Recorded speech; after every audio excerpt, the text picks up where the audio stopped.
I wrote this quote down earlier. When you first started talking about pattern recognition, here was the sentence that Cheri said, and it was absolutely dynamic. Visuals are the foundation for interpreting one's life. Welcome, everyone. This is Tier 1 Interventions Podcast. I am one of your hosts, jonily Zupanzik, math specialist, and my co-host is here, co-author, partner in crime, all of those things, Cheri Dodder, an occupational therapist and neuroscience expert. Our topic today is pattern recognition and talk about how this affects the learning of our students in school. This week, we brought you the beginning of the discussion on pattern recognition. Let's drop back into the discussion and see what the second stage of pattern recognition is. Cheri was talking about the clock. This is written down the left side. Down the left side, that would be the right brain. This is down the right side. That would be your left brain. The left brain, the parietal lobe, is mostly where that is coming from. I see brain syndrome as a result of a neurological injury. There's more potentially going on with that student that you probably didn't even think about.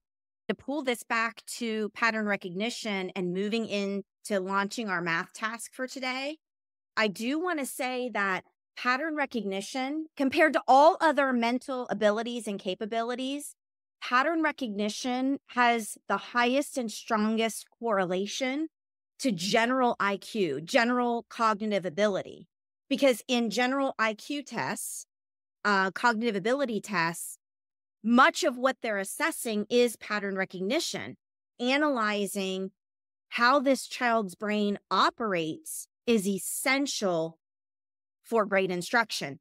And having said that, when we are thinking about pattern recognition, oftentimes in mathematics, we use patterns to teach the mathematics, which leaves a lot of kids out. Think about kids that say, oh, I'm good at math or I'm not good at math. And we're like, yeah, you're not good yet. But some of them never get good because we don't deliver it right. But those kids that have this natural knack for patterns in mathematics, they're able to then make associations and connections and access our grade level content much easier, much quicker than the kids that don't. And what happens is we then don't improve their pattern recognition. We just give them more of it that they can't do. How do we actually extract student perspective, how their brain operates, and teach to that? That's the whole point of Tier 1 interventions. That's the whole point of what we're doing with our math delivery model, is giving kids access to mathematics. Kids that already have access or kids that struggle with mathematics. It's just status quo. I don't know. These kids they're going to go to advanced math and these kids aren't. And some of our philosophy is we just need to be okay with that. You're either an advanced math kid or you're not. And it doesn't have to be that way. If you are a non-advanced math kid, kids that aren't being placed into advanced math classes, it's because you haven't had the proper instructional delivery to create a better schema and a better pattern recognition to access the advanced math courses. And we've done a lot of research on what we call the achievement formula, which is an instructional design and delivery process. And through this process, we've done a lot of work and research on what that delivery process should include. And we have found that these kids that struggle with mathematics are now scoring high enough to be included in advanced math classes. And this is a breakthrough. We've found through data that we are breaking the bell curve.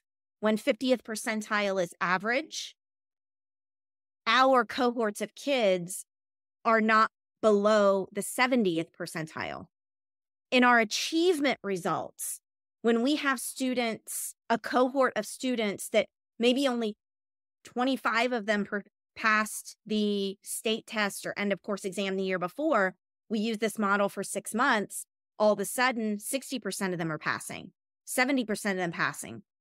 I have a school client that I've worked with for the past 2 years, and they're fourth graders. And typically passing for fourth graders, I'm in Ohio, in the state of Ohio, is anywhere from 25% passing to 65% passing, sometimes 70% passing. So this group of fourth graders, all of the fourth graders of that cohort from last year's class, 84% of them passed. So by analyzing the neuroscience in the brain and how the brain learns mathematics, we are skyrocketing math scores. So in your area, if you're listening to this and you have dismal math scores, pay attention, because this is absolutely transcending, transforming, escalating, and scaling the math achievement in these districts that are using this.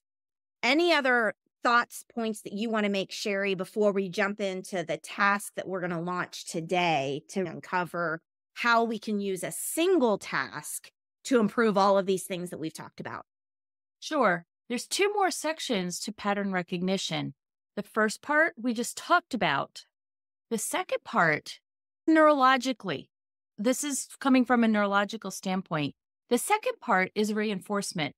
With reinforcement, we're using features and classifications to help students sort in their brain what they're looking at. How many? What is the placement? Where is the placement of that diagonal on the page? How many diagonals do we have? What colors are we going to sort them or group them? We've talked about a square. What happens here? Kids don't make that connection that it's a square with 2 more sides to it to make a Rubik's Cube. We changed the constancy and we changed it to a dark, and they get totally confused. Go back to the very first area where constancy is an issue, or constancy is part of that form and that topology. If we change the form by changing the constancy of it, by adding some dimension to it, they get lost. Keep that in mind with your students. How about this one? Kids don't understand what this is.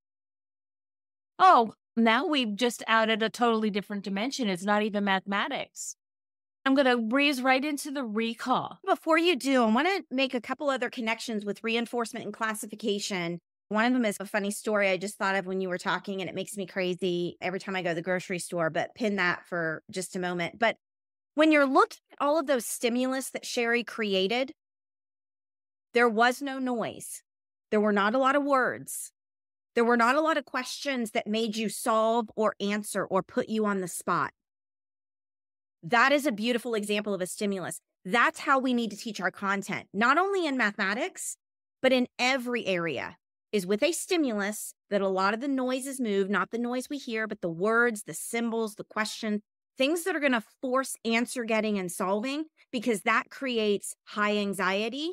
And then the brain is going to shut down and have no access to learning. The way Cheri just showed those stimulus allow kids to take bigger risks. It puts everybody on the level playing field. If you notice what she was saying, what do you see? What do you notice? Tell me about these things. That is the first step in teaching any lesson that we teach. Thinking about classification and thinking about just sorting and understanding the world around us and how we connect things together is exactly pattern recognition. Pattern recognition is all about taking all of the information I already know and connecting it to other things. The next time you go to the grocery store, if you still have grocery baggers at the end of the checkout, makes me nuts. I can tell how a person's brain operates by the way they bag my groceries. Okay? Like, this is insane. I want to do a lesson with all grocery baggers on pattern recognition, because what happens is I've got 2 packages of meat. They put 1 package of meat in a bag with my Klondikes, and then the other package of meat in a bag with my Pop-Tarts. That's for me. Sarah says in the comments, she fell in love with Aldi because she can bag her own groceries. I step in at the Kroger and I'm like, you know what? I'm particular. Because here's the thing. It's not that I'm particular and I'm type A and I'm a control freak. When I get home, I put the groceries away. What you're doing with your lack of pattern recognition and your lack of understanding, classifying, you're making it more difficult and causing me more time to put my groceries away. So see, there's an effect on the lack of these skills. Great connection and great way to advance what we're doing to business. Yeah, love it. And then what's our last category, Cheri? And then we'll jump into our math task. Sure. It is recall. The very first thing that your brain does, it recognizes it, makes connections to the rest of our world. Reinforcement is where we sort it and we group it together. And then the last part is recall. And one of the things that I want to stress here about recall is we need to forget things and then bring them back into our consciousness. That is part of what recall is. We need to retrieve things. We need to space out with our students, especially because they're in that learning process. We need to space out what they're learning. We need to we need to bring it back and interleaving. I'm going to leave Jonily define that in just a moment. But before she does, I want to ask you a question. What do you see? I see an animal cell. Okay. Amy, you're giving us the look. What do you see? I was thinking that one of it looks like a scrambled egg. Okay. That is a part, like not a scrambled egg, but like a cracked egg in a pan. Yeah. A dippy egg. Yes. Janet, how about you? I saw the animal cell first, but then I was like, okay, let's be more creative. And I'm making soup for lunch. So I was like, I see soup. I love it. I love it. See how we found different perspective? And we used recall, we used recognition, and we used reinforcement. When I was looking for something complex on Canva to create this, it was under the cell, but I see where it can be soup, egg, or a cell. For those of you listening, go to our YouTube channel at Tier 1 Interventions Podcast so you can see what Cheri is putting up on the screen. Is it eggs and bacon or is it a cell? I love it. Here. Cheri, you mentioned earlier, way early on when you first started talking about, I wrote this quote down earlier. When you first started talking about pattern recognition, here was the sentence that Cheri said, and it was absolutely dynamic. Visuals are the foundation for interpreting one's life. Visuals are the foundation for interpreting one's life. How often, especially at intermediate and secondary mathematics, do we connect and associate and teach and facilitate with visuals rather than the symbols? Not very often, because we as the instructor and the teacher don't even know what visuals match the mathematical notations and symbols. That is the entire premise of Tier 1 interventions, is to make math accessible to everyone through these neuroscience techniques. Today's problem that we are going to dig deep in is a historical math problem. You may have seen it before. You may have never seen it, but it is the locker problem. I have one more reinforcement before you get started on the locker problem. Oh, perfect. Yeah, let's see it. Okay. Yeah. This isn't necessarily a what do you see? This is another point I want to make about recall and recognition. It is, what do you feel? What do you feel when you see this picture versus this picture? There's a difference in the feeling, wasn't there? I'm going to ask you in your hearts to think about what the student is feeling. What is that trigger that's happening inside their autonomic nervous system that's triggering the fear response? The fear response is going to negate any chance of us moving forward in learning. It's going to stop learning. So I'm going to do a summary. If anybody wants to take a screenshot of this, I've added 3 more words on to the bottom of this diagram. Belonging, autonomy, and mastery. When we are incorporating good pattern recognition into our curriculum, we are creating a sense of belonging, autonomy, and mastery. Belonging meaning one of the largest factors for student and human motivation. If you want to increase intrinsic motivation for kids, it's to give them a sense of belonging. The way to do that in mathematics or in any content is through the stimulus and gaining their perspective and celebrating their perspective. Daniel Pink talks a lot about these things in his book, Drive, What Drives Human Behavior and Motivation. The other factor is autonomy. Autonomy means I have some choice, just like a toddler. I'm not going to let them pick out anything to wear in the morning, but look, you can wear this or this. We have to have choice, but we have to have limited choice.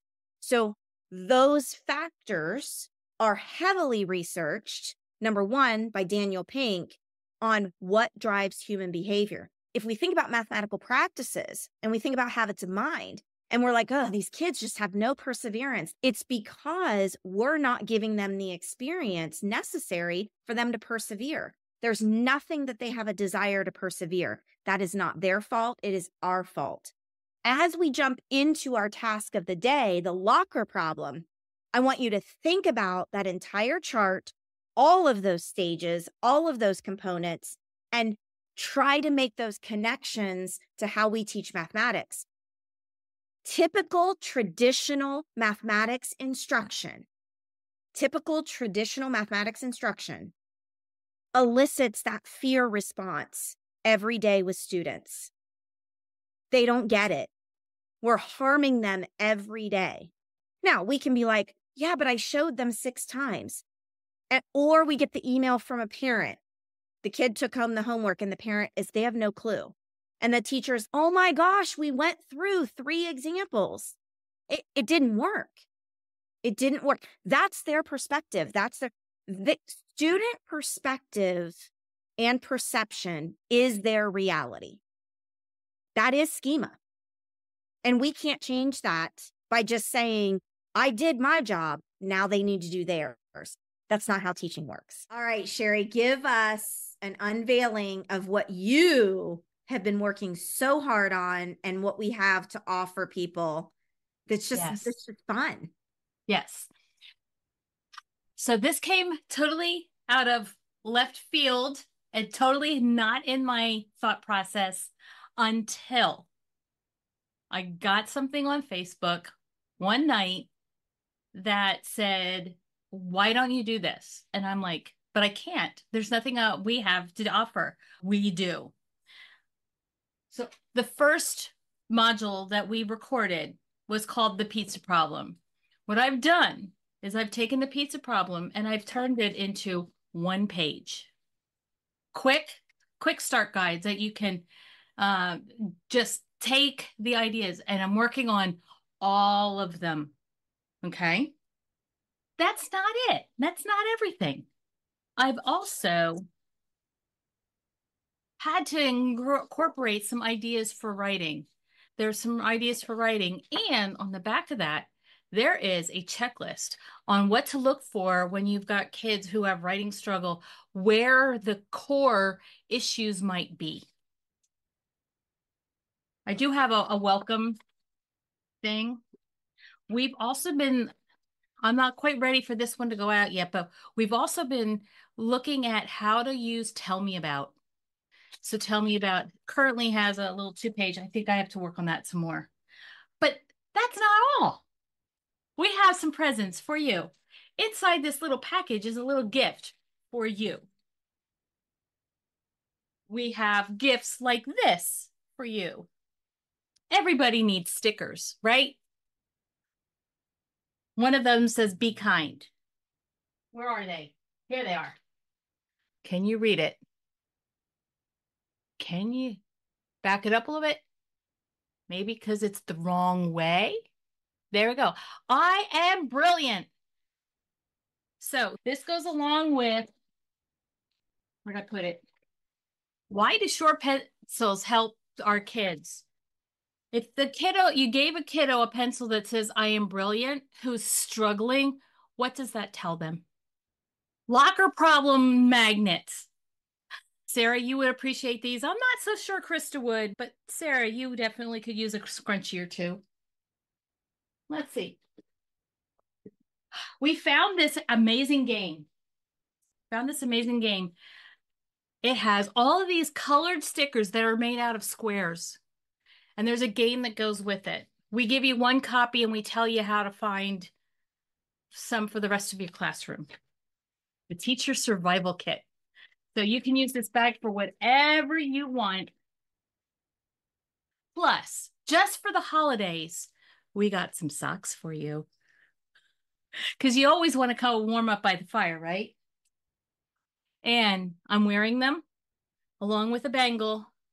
And I'm still working on getting the right necklace to go with it, but we're working on that. So what is this? This is a buy one, get one, buy one, gift one offer for you. The whole premise is teachers are going through a lot right now. We're struggling. Sarah, you had the question of what are the best adaptable resources?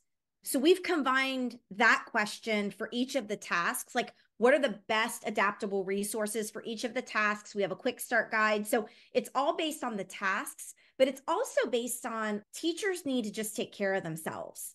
So there's a combination of this, and it's called 3D.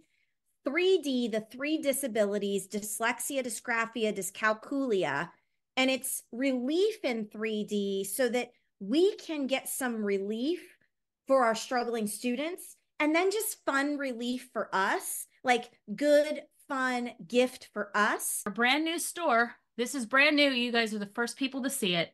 We have a lot in store, a lot coming up, a lot to unveil.